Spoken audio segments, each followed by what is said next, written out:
Hi friends, welcome back to our channel.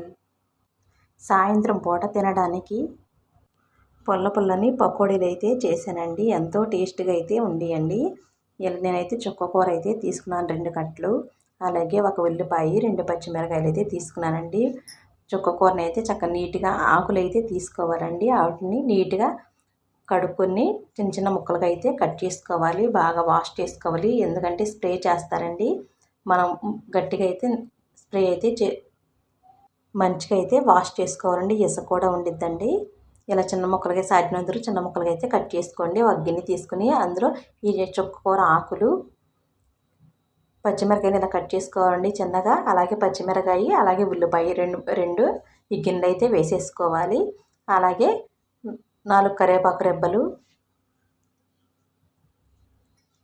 1 spoon జీలకర్ర, sweet corn ముక్కలు ఇలా నేను అరకప్పు వరకు తీసుకున్నానండి. అవి కూడా అందులో వేసేసుకుందాం. అలాగే నేనైతే బియ్యపిండి తీసుకున్నానండి. ఈ ప్లేస్లోకి మీరు కావాలంటే శనగపిండి అయినా తీసుకోవచ్చు. నేను బియ్యపిండి 2 కప్పులు తీసుకున్నాను.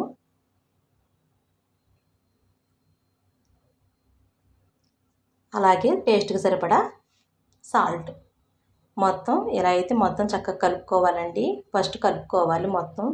తర్వాత సరిపడినండి వాటర్ నిదానం పోసుకుంటూ కొంచెం కొంచెం కలుపుకోవాలండి. మొత్తం ఈ విధంగా అయితే కలిపేసుకోవాలి. చక్కగా స్మూత్గా కలుపుకోవాలి. పిండిని కలిపేసి ఒక 10 నిమిషాలు పక్కన పెట్టేసుకుందాం. తర్వాత మూత తీసి ఒకసారి చూసుకుని మొత్తం ఒకసారి కలుపుకోవాలండి. ఈలోగా మనం బాండీ పెట్టుకుని నూనె అయితే వేడి అయిందండి. ఇలా కొంచెం కొంచెం తీసుకుని ఈ ఆయిల్ అయితే వేసేసుకోవాలి. ఇలా కొంచెం కొంచెం తీసుకుని ఇలా ఆయిల్ అయితే ఇలా వేసేసుకోవాలండి. ఇలా చుక్కకూరని పిల్లలు ఎక్కువైతే తినరండి. ఇలా అయితే వేసి పెట్టొచ్చు. ఇలా మీ దగ్గర ఏ పిండి ఉంటే ఆ పిండిలో ఇలా వేసి కొంచెం కొంచెం వేసి అయితే పెట్టొచ్చండి.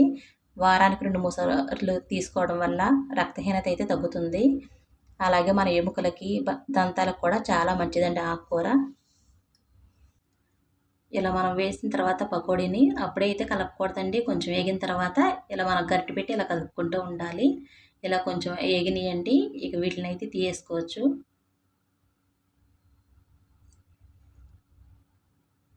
ఇలా గరిటె సహాయంతో ఇలా తీసేసుకుని ఒక గిన్నెలో పెట్టేసుకుని పుల్లని చుక్కకూర పకోడీలు అయితే రెడీ అయిపోయినాయండి. ఎంతో టేస్ట్గా చక్కగా తింటుంటే పుల్లగా స్వీట్ కార్న్ తిన్నట్టే చాలా టేస్ట్గా అయితే ఉన్నాయండి. ఒకసారి అయితే ట్రై చేయండి. లైక్ చేయండి, షేర్ చేయండి. Thank you.